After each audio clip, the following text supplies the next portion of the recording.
What's up, everybody? Welcome to a brand new episode of the Man Cave Podcast TGIF edition because we'll try to do it most Fridays. I don't want to say every Friday because if I say every Friday, then we don't do it on a Friday. Then everybody's going to get pissed. But TGIF, Brandon, and myself, Dan. Hello, sir. Hello. Kind of like it's still going to be like sports stuff, but, maybe a little throwback because we get off on memory lane and tangents and such. So back in the good old days of maybe our youth and such. So I think this is gonna be fun.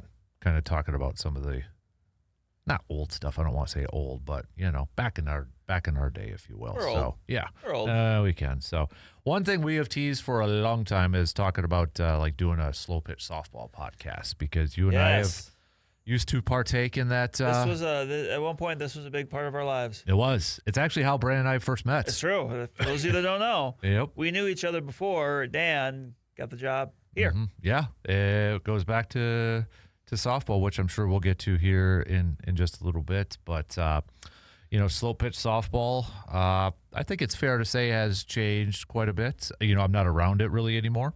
Right. But consider when we were kids and then when we played in that, I think it's definitely maybe not as popular. Let's just say, right? I don't think it's as popular. Yeah. That's unfortunate because it's fun. It's a lot of fun.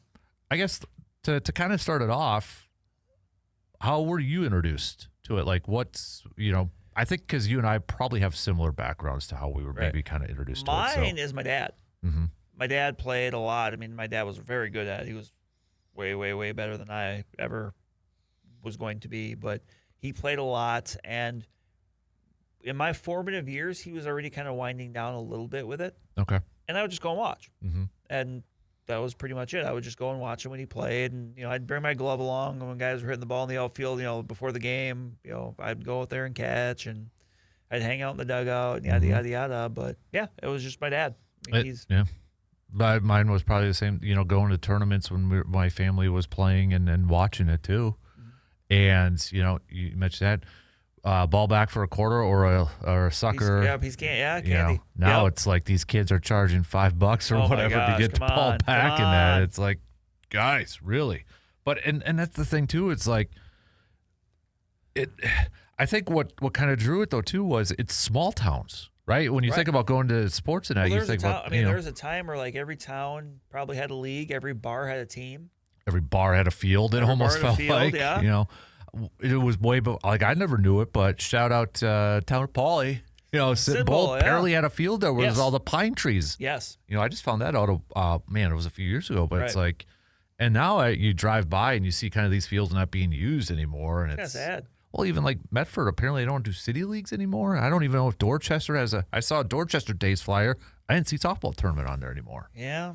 But that's, going to, you're kind of just tagging along and then, people were playing, slow pitch. And I think, obviously in our neck of the woods too, it was huge because not only just for the local tournaments, but shout out to like Croplands and KC Trucking. And I mean, they would go to all across the country to play. Yeah. There you would, obviously there was like state tournaments, stuff like that, but there would be these big like national tournament stuff. And obviously that was nothing I was ever getting involved with, but you would know these people that did. Like it was a big damn deal. It was. And I think that's kind of when I don't know about you, but like when I was in college and then kind of like, okay, I wanted to do something because we're not playing high school sports anymore and not playing in college anymore. And I was like, I got to do something. It's like, well, maybe that natural transition was kind of like softball. Right. And that's literally what mine was. Like the first tourney I ever played in was Lublin 2004. Mm-hmm. That was the summer after I graduated high school and I played baseball and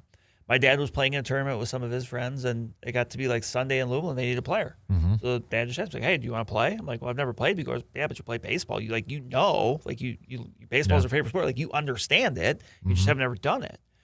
So I'm like, yeah, I'll play. And so the funny thing is, when I got there, we were talking like, oh, where are you going to play? I'm like, oh, well, I play like outfield or whatever. He's like, oh, well, can you play third base? I'm like, yes.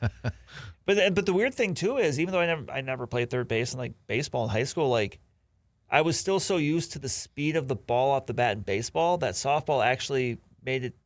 I don't say it was easy, but like I could make that move. Mm-hmm. And the cool thing too is like the first games I ever played for softball, like I was playing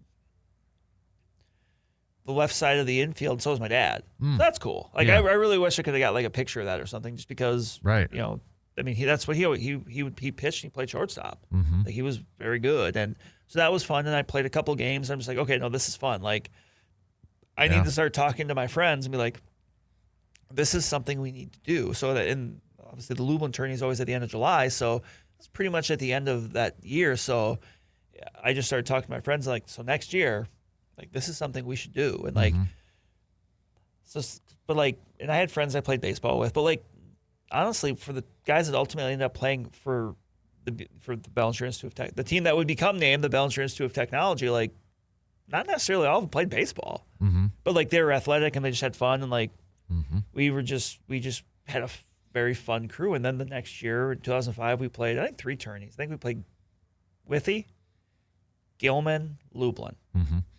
So like we didn't play a ton of games. Right. It started for me. I the first one I just organized a bunch of my friends. It was after my freshman year of college, to play in a tournament in Gilman, and I think we played one more that year. I think it might have been Lublin. And then the following year, I think, I organized a team for Jump River, Gilman, and maybe another one again. And then it just like, okay, I kind of like this. This is fun. Maybe get a team together and such. And then did league for the first time in Dorchester, organized that. And then maybe played a few more tournaments. And then it's like, okay, now I kind of want to take it a little bit more serious, to the point where, in college, I was maybe even a little after. No, I was probably still at the back end of college, playing every weekend and in tournaments, and then playing. I ended up playing at one point, entering my final year in college. I ended up playing Monday Night League, Tuesday Night League, Thursday Night League, nothing on Wednesday, and then you're playing tournaments on weekends, which start on Friday. Yeah, wow. And that was my whole summer. And just driving back and forth. But I loved it. Right. You're hanging out with your friends and that sort of thing. But I think the more I think about it now, just kind of talking about it, when we were kids and watching it, and then when we ended up playing, it was almost like 2 different phases, really. And I think a lot of it turned into, okay, bats, technology, internet stuff, which I'm going to get to here in a second, matching uniforms and ball bags, right? Because I don't remember that. I remember, like the jerseys were like probably cut off T-shirts when we were kids watching these people play. I think guys wore pants. Or pants and that, but it's like usually the bar name or something. Yeah. And now you have all these dye, fancy jerseys and such. And you and I kind of joked, but it was the same thing. It's like, oh, they're wearing pants, they must be good. That was always my measuring stick when I was playing a team. Right. And then we started wearing pants just because it's like, hey, we got to look good and look the part sort of you're thing. sliding, you can't slide on your bare legs. Well, you can. Right. But just the more I think about that too, because then once I started to get more into it, there was websites with message boards for Wisconsin Slowpitch softball, softballfans.com. And you go to that site and you can still buy. But that was where you would go and people would leave reviews for bats. So I was like addicted to that site and trying to find. And then I think they had a message board too, so you could like buy and sell bats on there too, which I did too. But you're talking about like $300 bats. And I remember the first bat I bought was actually through the East Bay catalog. Yeah. It was an Easton Synergy Extended. It had this huge sweet spot. It was like 05, I think. And if I would have been smart, because some of those used bats, when they were broken in, would go for more than what you paid for. Oh, yeah, because it's broken in. Yeah. It's like ready to go. Yeah, and I didn't do that, and I ended up selling it, when I was way past done.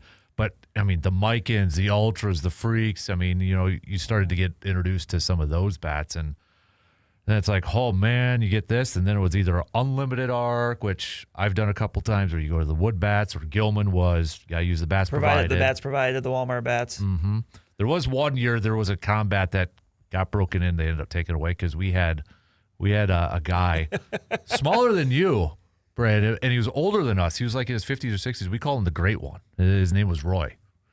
He was hitting home runs over the fence with it, and they're like, okay. Something's up there. Something's up. Yeah. But a lot of it was his swing because he played all over and Right. such, so everybody knew him. But Right. So how many different bats did you use at one point? Like, did you? how many did I have in my bag? Well, like, how many would you like? Did you? Let's put it this way: did you have like a favorite bat of yours? It depended on the day. Okay. So there would be at times I would have 3 or 4 in my bag. I can remember this. You had to have the Boomba bag at one point too. The roller bags, the Boomba bag. So my first one was that Easton one, but then I wanted another one because the Easton one, I don't think I was patient because that one took a while to break in. So then I got a DeMarini like double wall, and that one, it was cheaper. I got it at like Shields. That one never really suited me. Then I ended up getting a Combat Antivirus, which I really liked. But my buddy Frank loved it even more, so I sold it to him. And then I could never get and then some leagues and tournaments started to ban like the Freak. Mm-hmm. So I got the newer version, which I tried to really like, and I just couldn't. It never worked, but I used it a ton. Then I got a Worth. It looked cool, and I hit it well. But again, another teammate of mine really liked it, so I sold it to him. And then finally, it was like towards the end of my playing days, I got a DeMarini Swagger. I still hold on to that bat. I still have it because that is my favorite, because that's when I actually started to hit home runs with it. So I just remember one time playing League in Altoona towards the end, I hit one, and I didn't think I hit it, and it went off the light pole in center. I'm like, oh, now I know it's all the bat because it ain't me. It ain't me. But, yeah, I think those were like, I might have had another bat here or there, but those were the ones I remember. Pretty early on playing softball, I bought and I think it was just like a single wall, like DeMarini. It was like black. I've still got it, but it's broke. But I've never had the heart to throw it away. It was a black bat, and it had like a red and silver like design on it. Like, I got like Farm and Fleet for like $50. Yeah. But I love that bat because look, I'm not a power hitter, never have been, never will be. But I could just like, I could hit the gaps with that. Like, and at that time I could run a little bit, so I could double or maybe triple it, and that's just what I would do. Right. And I know my first year, the first bat I actually got, it was from Walmart. And that was before I really understood the difference in bats. Oh, yeah. It was just a worth $40, $50 bat.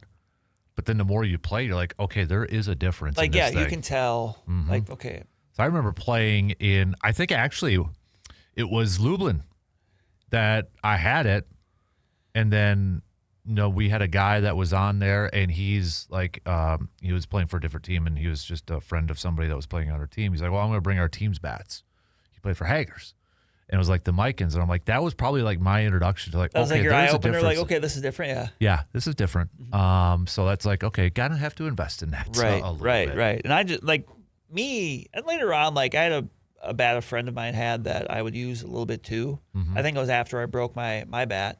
But, and I broke that bat because there's a couple years where we would play a game in the middle of winter in Atwood, the Slowpitch game, and I broke it there because it was like, I was cold, and it was cold, and I hit, and that was my own fault. Like, I wasn't mad. I just But yeah, and that's you bring up like just how busy you were, and like I didn't have as much of a schedule as you did, but still, like, it's interesting just how so much of everything was kind of worked around that. Yeah, I mean it was, and I don't regret it by any means. Like I flipping loved it because it was it got to a point where you were running into the same teams, so it was kind of like you learn. That's right with us. Right. Yeah. Exactly. And there was always like the certain tournaments that you would always go back to every year. Certain ones we always looked forward to, and such. And I mean, I think now, it was like, well, Withy. It was like that was the first one. Yeah, it was kind of always the first one. It was Memorial Day weekend. Memorial Day weekend. I ended up, one was bracket early part of May, and that was always a fun one, but it was always kind of cold. I swear to God, every time we played. That's how I met Seabom. Was over because his team ran that tournament and such. So, But then it was always like the festivals, like Altoona Cinder City Days. I loved playing in that tournament. Well, Gilman that we mentioned was always their fall or It was their Dairy Days. Dairy Days. Yes, their you know. Dairy Days there. Lublin was their Lublin one where I mean, as good of charcoal chicken as you're going to find. Yep.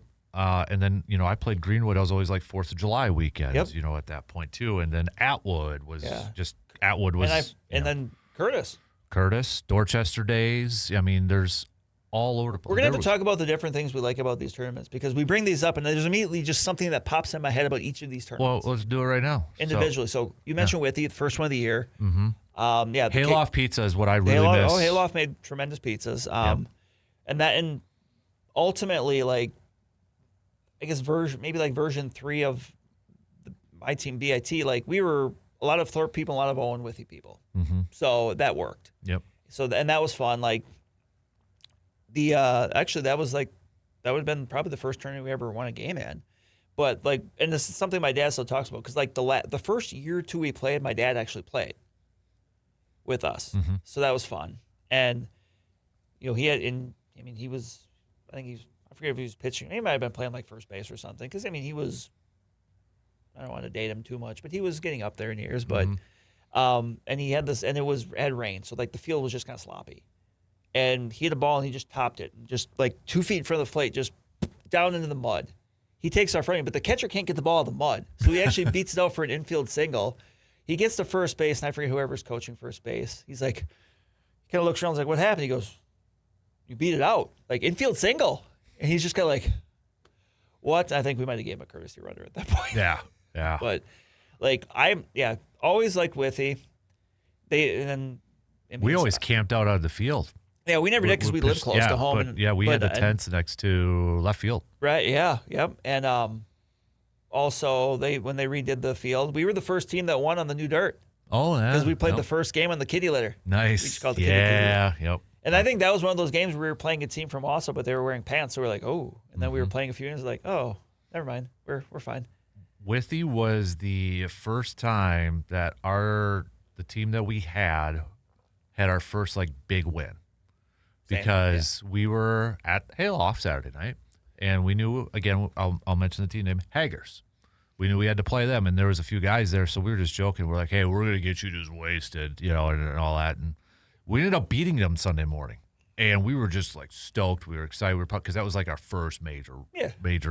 I say major win because, that day or that time period, you knew who the good teams were across the area the state, right? And that was one of them. They were, like, probably shortly out of college. And that's one that when you brought them up, I'm like, oh, yeah. Yeah, right. I mean, Kadadish area and all that. And so, we beat them. So we were all pumped as these, 21-year-olds that are just starting out that we beat them and such. And then we ended up losing the next game in there. But, that's what some things I can't probably divulge about. That's fine. There will be certain things that just in general that we will not speak to. But, it was – that was always a good warm. It was actually the first time me and my wife actually hung out too. I just thought of that. I was going to go a different direction there for a minute. No. Like, I think I remember texting her, inviting her out, and she was trying to figure out how to get there. And that was. Yeah. The other thing I will think of is we'll call him friend of the show. I asked her out for our first date at Withy tournament. Oh. Well, that was actually one of the later years we played there. Chris. Big Sexy Chris. Big Sexy. When you say Chris. I just got to say Big Sexy Chris. That's his name. But he made brandy slush because he had like some really old brandy for like his parents had, just like because they didn't really drink. So it was just like in the basement. So he's like, well, what are we going to do with this? Because brandy is not one of those things that like when it gets older, it's necessarily better. Yeah. So he just made like a gigantic thing of like brandy slush. So that's just what we were drinking that weekend. And it was awesome. Wow. Because that actually helped kind of dull the natural, I'm trying to find the word for this, the natural personality that brandy had. So that's just, we were just downing old brandy slushes and trying to play softball. So we're kind of going in chronological order. I know I played bracket a couple of years, and that was always beginning of May, so that was before that. And that was, again, like I mentioned, that's how I met C-Bomb, because the old B-Dubs team would always run it. And that was actually, weird story, my now wife's uncle was also a part of that team and helped run that one. And so one part I remember about that tournament too is C-Bomb and his little Honda Accord dragging the field. Hooked it up. Yeah, I have a picture of it somewhere. And this was before who I really knew who C-Bomb was. Right, I'm like, so who's this guy in his Honda dragging the infield with it? So there's a couple actually. There's a couple friends that I really got to know through playing in Withy, and their first recollection of me is they were playing on a different team, and there was just some game where I was wearing my batting gloves. I just decided I'm going to wear my batting gloves when I'm out playing second base. Mm-hmm. I'm like, I'm not taking them out. Screw that. Yeah. And they're like, who is this weirdo out playing second base in batting gloves? Like both hands while I'm wearing the glove two over. Like I was just lazy. And I think later that weekend we ended up having a couple drinks together, and well, they're friends now. So yeah, Withy, I enjoyed Withy. Yep, I did too. Played it. I think I only played it 3 times. It drew a lot of. I remember one of our first games. They went under the name Taco John's, and they were like the Marshfield. They were a really good team, and we got our butts kicked in that one. So, but it drew a lot of good teams too. It did. For Withy. So, then you get into June, and obviously, I think when you think of June, it's Gilman and Dorchester days were always the same weekend. Yeah, because we always played Gilman, but we always had people that would go back and forth. Yep. And I mean, and sometimes it'd be different weekend. It just always depended, but Gilman was always Father's Day weekend. That was our first tournament win. Yeah, we were there for it. I think Chris and I were. I think it was Schmelik and I that were there cheering for you guys because we were done. So we were just like, we'll just go watch these guys play. Yep. And that was I was really pumped because I mean I consider that like my home tournament or whatever, right. Just my grandma and that. But we ended up winning that one. We kind of took over because we did the campground. Yeah. And then Greg, shout out Greg, who's a DJ, brought his DJ equipment, so we did like a street dance on the basketball court in the park Saturday night. And then we ended up we lost the first game of the championship, and then we were actually down double digits to this team that brought in Mr. Donnie and Dave Croplin. Yeah, yes. And love me some Croplins. It was like, okay, and we were kind of thinking, second ain't bad. But then we started chipping away, and we ended up winning. So I was just pumped as all get out for that one. So, yeah, Gilman always holds a very soft spot in my heart. It's a big field, but you have to use the bats. Yeah, they provide the bats, and usually they're I'll say Walmart, like single wall bat. Yeah, like bats that look, if you're some of those guys we mentioned, they're gonna hit home runs. Yep. But I'm not going to. Right. Like if you're gonna hit home runs because you're a legitimately very good player. Yep. And you probably got a really good baseball swing. Yes. That. But I had so many good memories. Like the first year we played in Gilman was the only time we ever made the Sunday. Okay. And we had a good team. And there is one time, not to cut you off, but it was you guys, and it wasn't the first year, because I think it was maybe our second or third year. But I remember this. We were playing a game. You guys, because at that time they had a scoreboard and it was the old school where you hang up the numbers. Yeah, and they didn't have all the numbers. Yeah. But you guys were posted there. We were playing, and one of my guys that was on my team, his name was Danny. I think he made a catch in foul territory, but he had to reach over the fence. And a bunch of you guys just stood up and did the Angels in the outfield thing. Like it was awesome. Yeah, because you could walk from the campground. Because the last few years, we camped there as well, where you guys were camping. But that tourney, just a lot of really fun memories with it. For us, 2010 was always our favorite summer, just because that was one where we actually won a game there, and we had a team that had no business probably winning a game. It was the ultimate team just based on vibes. Mm-hmm. Yeah. But basically, we won a game. We got to Saturday night, and then once we were done Saturday night, we decided to imbibe. Yeah. And I just always liked it, too, because Gilman always had announcers. Yeah. So I thought that was the coolest thing, too. Yep. But and that one of the first years we were there, there was a guy that was working in one of the beer stands. Shout out, he's passed now, Mr. Tresco. He was actually he was a sub teacher in Thorpe, so we knew him. John? Yes. That's my grandma's neighbor. Was it really? Marcia. John and Marcia. John, yep. John loved. He was always one of our favorites. John's awesome. Yeah, well, he was always one of our favorite substitute teachers. Mm-hmm. So then by this time we're all 21, so here we are buying pitchers of beer from our old substitute teacher in high school. That's the thing is it was just pitchers, but that's all they had. Yeah, like 2 or 3 kinds. Pitchers. Yep. And so we were talking with him a little bit, and it was that Gilman though is I had seen a couple weeks ago someone had it was for I think baseball, but someone had brought up the idea or the suggestion of like, have you ever seen a triple play that ends a game? I have been a part of a triple play that ends a game. On the bad side? Yes. We were I forgot I don't remember who we were playing, but we had runners on first, second. We were down like 2 or something, and I was on first base, another guy was on second base. Guy makes basically the ball hit like short right center. Guy makes a really good catch that nobody expected him to make. Guy was too far off second. I turned around because I got about halfway, maybe a little less. And I turned around to go back, and I fell. I tripped and I fell. And I kind of end up on my back, and I just see the ball, like I hear a pop, and I see the ball fly over my head, and I hear another pop. I'm like, did that just happen? And like, don't be mad. I'm just like, right. Yeah, just one of those things that happens. And that was to knock us out. Oh, man. Some beverages were had that night. Well, and that's like the first year too that I think because we played you in 2009 that first year that we won it. Yeah. And that's how we met. But we had walkout songs. Yes. We brought a boom CD player, boom box, whatever, and had walkout songs. So that was kind of a tradition we started there too, and it pissed off a lot of people. But we thought it was cool. Yeah, we thought it was fun. Yeah, and that too. So yeah, because then I think the next year was the first year we camped. Yep. And then was that the wedding tent? It was the wedding tent. Okay. And then we had a friend. We were playing lawn darts, and someone actually kind of took a lawn dart to the foot. Jesus. 2 years in a row, I slept in my car, even though we had like a tent set up. Like, we were like literally the only 2 teams in that. We were. Yeah. We just had that entire campsite, Yep. and we took the Friday night. That was 2010 because I think at that point maybe they weren't playing because that was just Saturday, Sunday. I think. Yep, then. Saturday, Sunday. Yep. So Friday night we got set up, and then we took a jaunt to Cornell to a favorite bar of ours. Shout out Jason from. Starts with a T, doesn't it? Yes, it does. Yeah. It's not there. Turks. Yeah, it's not there anymore. Okay, but shout out Jason. He's seen me there a time or two over the years. Jason from Carpus Florida. Oh, shout out Jay. Yeah, Flaters and all that. Yeah. But so we made the trip there and went back and played the next day, and somehow, by the grace of God, we won a game. I got to go back because I did play. I don't think you ever played Jump River, but that was always before. I am so bummed I never got to play Jump River because I was always playing Unlimited Arc. Yeah, I never got a chance. Played it a couple times. That was always the beginning of June, too. So that would have felt a good time too. That's a bummer. Yep.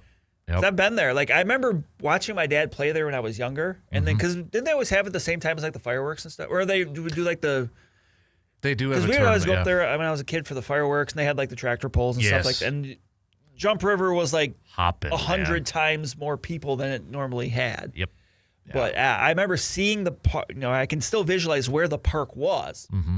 Yep. I just never played there. Yep. So that's a bummer. I played a couple times. Played a game at Broken Arrow. You want to talk about Unlimited Arc? Holy moly, that one was. And they had like a mini Fenway with a high fence too. So it's just it's the small towns. Yeah. With those tournaments were like the most fun and best ones. And then you get into like July. Yeah, I played Greenwood 1 year, and then it's Kobe Cheese Days, which my wife's family is huge because that's where they're from, and it's kind of where they. Kind of almost a reunion and such. And then later on, like Kobe Cheese Days was always ended up becoming my favorite because it was, a lot of family teams. And then I ended up playing with my wife's family's team over there too. And this was before me and my wife were dating, but this was before we were married and before I started playing with her uncle's team. And this goes back to, Cheese Days was always around my birthday. And we played a Friday night game, which was my birthday. It was like a 10 o'clock Friday night game. Or, we got done at like 10:30 or something like that. And they closed like the street down in Kobe where all the bars are. Because they have like a street dance and all that. So we got done. I'm like, I got an hour and a half yet of my birthday. So we all like went out. And this is where, we'll talk about like meeting people and such. And so I go to the first one, and Andy Sandlier, if anybody who played softball probably knows who Andy Sandlier is. And he's like 5 Horsemen, Blackberry Brandy shot. He's just like birthday. Like, let's just say I got to the bar at 10:30. At midnight, I was probably already ready to pass out. Yeah. That's how bad it was because I was trying to play catch up. Oh yeah, that's always dangerous trying to play catch up. And so then we go to the next one, and that's where Veronica, my now wife, was like with me the whole time, and we go to the next one, and I just remember sitting at the bar with my head down, and her uncle's there, and his friend D, her uncle at Tim and D are there, and that's the first time I'm meeting them, and they're buying me shots, and I just like, talking smart and being like, yeah, we should play. And I remember grabbing my phone, and I'm just like, I got to get your names and numbers. And I put in Veronica's uncle and his curly-headed friend. And we still laugh kind of about that whenever I bring it up. But then apparently I just remember walking down the alley, and apparently I tried proposing, and one of Veronica's family friends was walking by, and he's like, am I actually witnessing this? And she's like, no. It was, let's just say I threw up, and we had to play like 8 o'clock the next morning too. I don't know why. And I had to play third that day. And I'll just say first of all, I struck out, so I had to wear a wig. But defensively, I was on fire. We'll get to that. No. I've got something related. And then I remember after that, just laying next to a tree. Remember Fleabag, Fleabag? I think so, yeah. Like his son Woodtick was a really good ball. Okay, I remember Woodtick, yeah. Yeah. So his dad, Flea, and he would like go. He used to play on one of those older teams, so he'd go to Jump River, and he's just giving me the business while he's umping, because I'm just sitting there by this tree throwing up, and he's like during game in between break just freaking giving me the business, and we ended up losing that night too. But it's like chicken strips, I felt better and all that, but Nature's Miracle Cure chicken strips. Yeah. But it's like that's one of the Kobe ones I remember. And I think next year I started playing with her uncle's team. We actually like won the 1-1. That was always a big one though too, because I mean there was like 16 teams or and you would get bracket attorney. That was, I mean, we're gonna get to it. That was Atwood. Yeah. And you mentioned the wig, like punishments for strikeouts. Oh, they got so expensive. But because sometimes it would be like you buy a case. You've seen a lot. What BIT had in the later years. I mentioned earlier how Big Sexy Chris had the brandy. Well, he also found some really old bottles of whiskey. Oh, and it was not good whiskey. So we established the last few years we were playing consistently. We established a rule where if you had a strikeout, doesn't matter if you swung or missed or you fouled out, you had to take a pull from the whiskey. And it was just called the whiskey. Oh, man. Yeah, cases got really expensive. They did. We tried a shirt once, a strikeout shirt that you had to wear, and then everybody had to sign it and that, which was really, depending on the tournament or the league you played in, it was either 1 strike or 2 strikes. Right, yeah, it depends. Like Gilman had the one where if you watched it and it was a strike, you were out, but then you could just do the dummy swing. You could do the dummy, yeah. Yep. Which when I played league in Oshkosh when I was in college, you could watch one, like no matter what. Right. So yep. As a pitcher, that made it a little bit more challenging, but it was fun. Mm-hmm. But yeah. But then so it was that, and then that was always around state tournament too, and for around Kobe Cheese, and I played state twice, once in Marshfield and once in Stevens Point, just to say to experience it. Now, were they still drinking beer at state? They were. And I remember Marshfield. So this is one of the things you learn from some softball was a game called Set 'em Up. Oh, yes. We were the only team playing Set 'em Up. Yep. And essentially, I don't even know. I think it's Stan Lear again is where we learned it from or something like that. I can't remember. No, I think it's something else. But anyways, essentially cornhole with beer. Right. If you think about it. Yeah, you should have a beer out there. You have an unopened can of beer, 2-person teams on each side. You take a softball, and you try to knock the beer can over. Yeah, you try to pitch and hit the beer can. And then you got to chug it. Yep. One of the persons got to chug it. First to, like, best out of 3 or first to 3 or 2 or something like that. So proud to say I've played Set 'em Up in the parking lot of American Family Field. Attaboy. When I was in college, went with some friends, and we got there an hour and a half early. Because it was a 1 o'clock game. We got there at 8:30. The guy's like, well, just so you know, the parking lot doesn't open until 10. Like, hey, you mind if we just, have a couple beers? Like, yeah, it's fine. So we just parked the car. We have the car parked first in line, and on one of those little, like, grassy hills right next to it. Here's us just for an hour and a half, set 'em up, chugging hams. Best one is when you get that ball landing right on top of it, so then you have to, it fizzes, explodes. And they have to. Yep. Oh, yes. So, I haven't played that in years. I might have to. Neither have I. Is this something we got to do this summer? I think so. We got to play on the parking lot. We'll play a Set 'em Up game. Yep. Maybe we have to go to an express game and do that, too, outside a baseball field and do that. Greg, Yeah. Let's get a set 'em up stand going. We got to get Josh involved in that. He can bring the beer, our buddy Josh. That's true.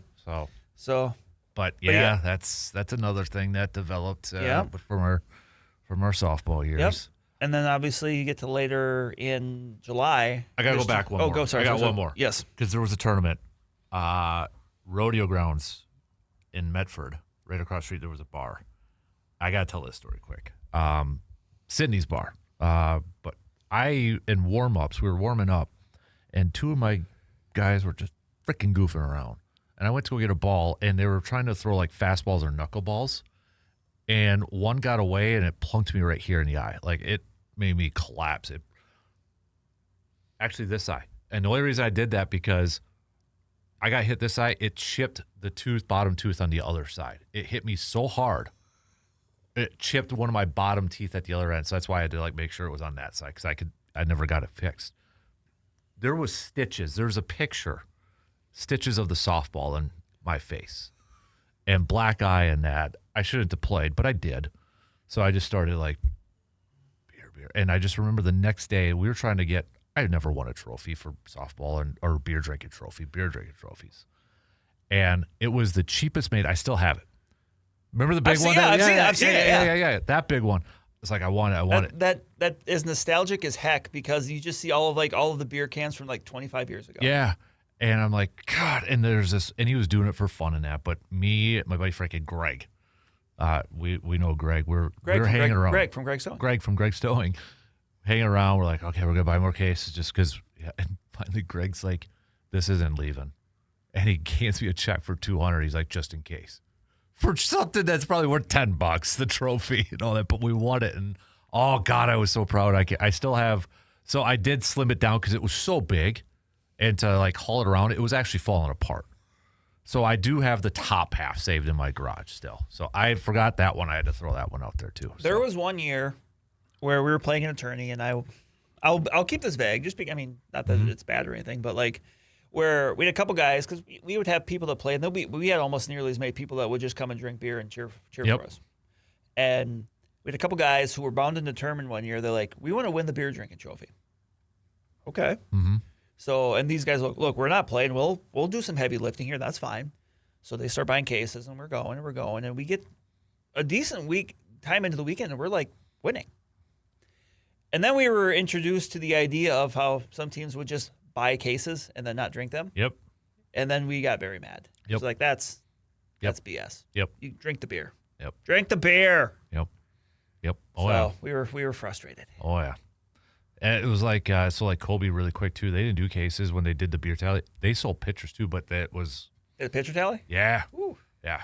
But that was... You're going up against teams like Grassland and all those, so which you were familiar with, too. So they would always win that one. It's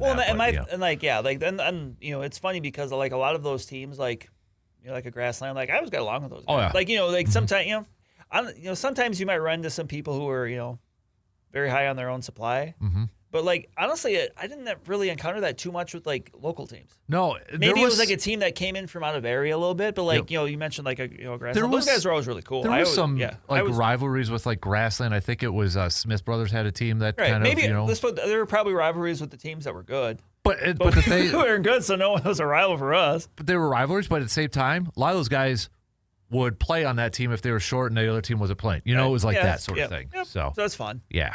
But as you were talking about this, think about the things you might not have if not for softball. Mm-hmm. We might not have ever met. Nope. That's the thing. I miss the most is the camaraderie. And that's it. I think that's the big thing. Yeah. I could go out there and get some swings in or whatever, but just chilling out with people, meeting new people. Like Atwood, you kind of talk about that one. I remember one year we played both Lublin and Atwood, and we would drive. I borrowed my grandma's van to and that's load like up a 25-minute everybody. drive. And we were driving back and forth and playing. We ended up camping out at Atwood in a big old tent. Yep. There was campers there. Atwood played league in Atwood a couple years, and it was just. But because Atwood and Lublin being the same weekend. We can start with Atwood, and then we'll chat Lublin too. But Atwood. That was a tourney that when we first got in there was a waiting list. Mm-hmm. We got in because a friend of ours, shout out Tyler, had kind of a team, and we were just like, oh, we'd like to get in. He was like, oh, let's play. Okay. So we did, and we had, I mean, just love that tourney. Shout out Travis Engel. He always ran it. Now I think Russ Weiler does it. So he's Talk about announcers. all-timer. Travis Engel also the only umpire that ever gave Big Sexy Chris a warning for his behind-plate conduct at catcher for what he was saying. Hustle in, hustle out. To this day, I'll hustle in, hustle out. But yeah, Atwood was always such a fun tourney. And because we had we had connections, like we had basically we had someone had a cabin nearby, so we would just stay there. Yep. And one of the later years, we had a piñata phase, where like one year I just brought a piñata. It was full of candy and booze, and we broke it. And a friend of mine, shout out Kitsy, decided to like one of the big things in there was like a big bag of gummy worms, and he decided to spear me, like just whoosh, tackle me, and then grab the gummy worms. This is like a Saturday night when I'm, had a few drinks, and then we're playing the next day, and yeah. I loved playing at Atwood. I love Atwood. It's fun because like it's one of those cornfield the outfield, beyond the outfield fence, cornfield. It's just like Jump River too. With the cornfield out there. And it's, I mean, back when the Robin's Nest was open, so you had a bar right down the road. You had the train tracks behind you. Like it was. That's the other thing with Gilman too. The train tracks were right next to the there. field. Like it was the quintessential small town park. Yep. Lublin. I mean, that's kind of the same. The thing I remember most about Lublin is the bed sheet. Win it here or hit it here, get a beer. Yeah. Beyond the fence in the outfield, there was a house that had a hit it here, win a bear. Yep. And I always enjoyed Lublin. Like I was bummed that Lublin and Gilman were the same, or Lublin and Atwood were the same weekend, because otherwise I just would have played both. Right. But I mean, again, another one of those where like that is the event of the year in the small town. But think about it too. Like that's how many teams were still out there where you could have the ecosystem for softball in that area, in the area, could support two tourneys going on the same weekend. Exactly, and I don't think you can do that anymore. I don't think so.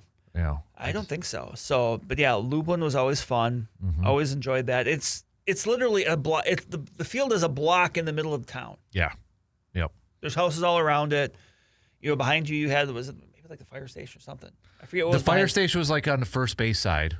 Yes. And there was a church over there. Then there was like a house. Yeah, and then they would always have like the mobile beer apparatus where you'd get your beer. And I have always loved Lublin. Like Lublin, I've even gone back a couple times with my dad and just watched some games. Like it's. Then I know in my later years, then when I moved back here and I started playing with my my wife's uncle's team, it was more. I got more exposed to the western side of the state, like, right? I suppose playing more over towards like Menominee, and at that time it was like Fuzzies and Somerset, New Richmond, River Falls. What's the town over there? Hammonds. The Woodville. Those tournaments too. So that's kind of cool for me to be able to go from like Center, Marshfield, Central Wisconsin, and then go to the western side too. Stevens Point was probably the furthest east I've played, but and I think it was falling out about the time we started playing. But you heard about the Golden Woody tournament, right? Yes, especially online in our message board days. Always wanted to play, because always it was a tourney with a bunch of very unique rules. Yep. I never got to play that one. Same here. We always talked about wanting to do it, and it just. I mean, I'm sure there was a big waiting list and stuff like that, but oh god, I completely forgot about that until you mentioned the Golden Woody. Because at one point we were talking about now we want to do the Golden Atwoody. Yeah, but gosh. But I also was thinking the year because there was a year where you mentioned Greg's where we had the combined team, Greg's BIT. Did you play on that team? I did. Okay, so I thought so. Yep. Because that was the year I think. No, maybe it wasn't. That was the year. Well, was that the year that we went back and forth with Lublin? Maybe it was. I think for you it guys. was. It was, yeah. Yeah. Because I don't know if we did. No, you didn't. But like you guys they did. adjusted the schedule so we could. Yeah. Because that was the year where on need I was playing right field. Yeah. Which I caught. I could catch the ball when it came to me. Yeah. I think that was the year that we split that back and forth. That sounds right. Because I think we ended up finishing second in Lublin, but we ran out of gas because that Sunday was so hot. Yeah. And Greg had these pullover jackets made, which were essentially softball versions of Letterman's jackets. So whenever we won a tournament, he would collect all the jackets and get it printed on there. And for that Lublin one, he put it on the back. I still have this jacket in storage. Second place Lublin. just because of all the flipping games that we played that Oh yeah, weekend. you're playing 2 tourneys, and in Atwood we played for a while into Sunday. Yeah, because that's where we camped, and Yeah, that was and that was a pretty decent team that we had between your guys and my guys. So yep. but did you ever play Curtis? Honestly, I've never played Curtis. I was Curtis asked, was always but I like never. Curtis was the week after, and I always enjoyed Curtis too. And it was another one because it was for a while there was a time where they didn't have a fence, and then they had a snow fence that was very short. And a friend of mine hit his only career home run on the short snow fence a day after he passed a kidney stone. Oof. But the fun parts about Curtis involved the fact that at any point in right field they were doing the pulls. So there would be a few times where maybe a rogue tractor or something would just go into right field because there was like a path there. So like we'd have to stop play because tractor's in right field. And they'd have to back up and. Man, my last tournament of the year was always Labor Day weekend, and this one always had a waiting list too. But I ended up hooking up with Greg, and it was at Whittlesey where I used to play Little League. I've been to the upper and the lower fields. Yeah. I watched my dad play a lot of softball in Whittlesey. Yeah, and what was unique about it was one pitch regardless, strike or ball. I think at one point Atwood did a 1-pitch tourney. Yeah, so it was like your action. And it was round robin, so it was like the whole, they had an upper one, so like if you won the lower, you got bumped up, or if they knew who you were and that sort of thing. So that was always fun too. Yeah, that was another type of tourney I would have liked to have played in because it moves. The most miserable I think I was a unlimited arc wood bat tournament in Ingram, Wisconsin, and there was no fence. It was all grass. It was like sand lots. This sounds like my jam. It was bad, man. Yeah. It was bad. But and then you mentioned the leagues, played league and with the I played. I also played the few years in Oshkosh where a friend of mine and then when I moved back we played the year of the Eagles in Halley. That was fun. That was actually the only legitimate home run I ever hit. And that was not even over the fence. That was just one in the gap that I ran. Yeah, you did. Was with you guys. Yep.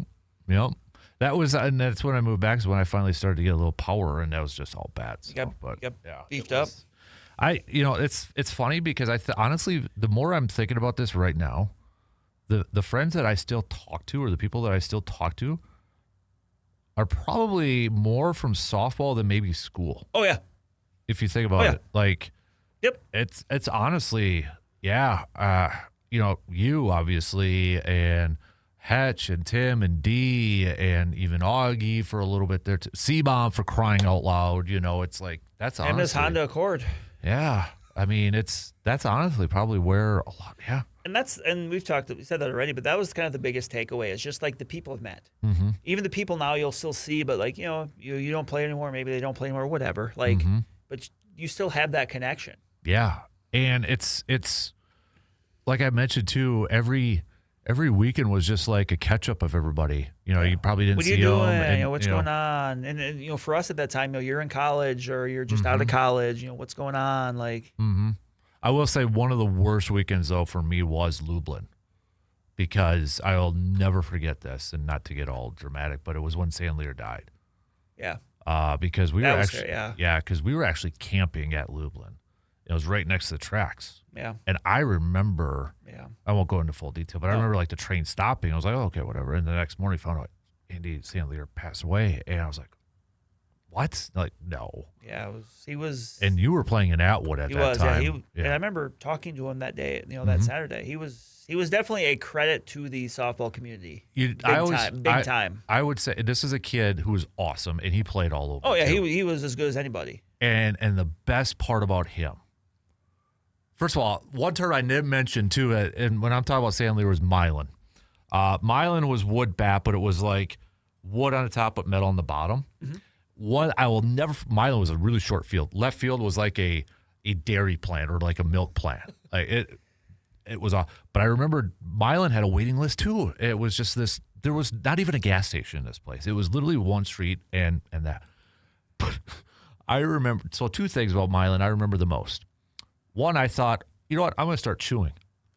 Wrong. I was Did you so look at sick. correct counsel? Trying to chew? Oh, it was bad. But I remember one day, and I'm like, I get there, I think it was a Saturday, and there's a tent pitched up outside of center field, just on the other side of center field. I'm like, it's not even put up all the way.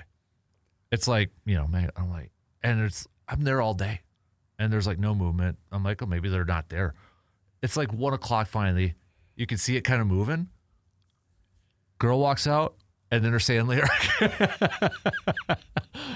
Just a random tent on the other side of center field. But for as good as he was, and he could play for any team that wanted him, he was probably the nicest dude. Oh, yeah. He was great. Like, I would talk to him. We'd spark conversation. I remember one time I got asked, I can't remember the team, but it was a really good team. And my wife's friend's husband was on it, and they were looking for a guy. It was at Auburndale Music Fest, which was this big one. And we were living in Rapids at the time, and they needed a guy. And so they asked me, and I'm like, I'm not at that level. I can't. But I did, and I was sore. And Stan Leader was there with his team, and we were shooting shit. And he's like, well, who you play for? I'm like, oh, I'm playing. I can't remember the team. He's like, oh, they're really good. I said, I know. And I was just really nervous. That little shit. The whole game sat behind home plate and watched. And he didn't have to, but he's just like, being a fan and all that. Oh, yeah. And that was kind of one of my things, too, is like I remember like we were playing a game, and he's behind home plate, and, in between pitches, I, kind of step out or whatever, and I just talk to him. Be like, oh, yeah, blah, blah. He's like, what are you going to do with this one, Berg? I'm like, no, probably pop it up. I don't know. Yeah. But it's like, that was probably one of the better ball players out there, but he was one of the nicest freaking guys. For sure. I remember going to his funeral, and I was a wreck. It was awful. But, yeah, it was just, that dude was so cool. Very. So awesome. Yep.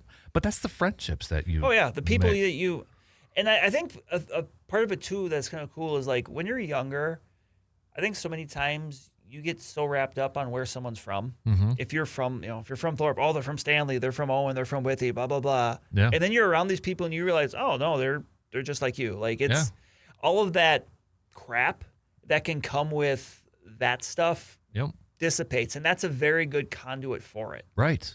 And it's like, Dauber softball, family stuff, C-Bomb, Tim, D, I was really close to them. And now Hatch, who, I help coach, or we coach in the same league, little league now too. And it's like, it's kind of cool to look back at all that too. So, but we probably could go on for another hour. We could, but we want you to be able to listen to this in one or maybe two stints. Exactly. So.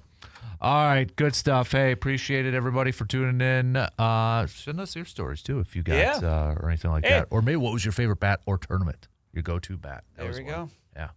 What were you going to say? Oh, I was going to say, you give us enough content, we can do another one of these. We could. Yep, exactly. So hit us up, mancavepodmail@gmail.com. But don't forget to follow, subscribe, YouTube, Apple, Spotify, or wherever you get your podcasts. For Brandon, I'm Dan. We'll talk to you on the next episode of the Man Cave Podcast.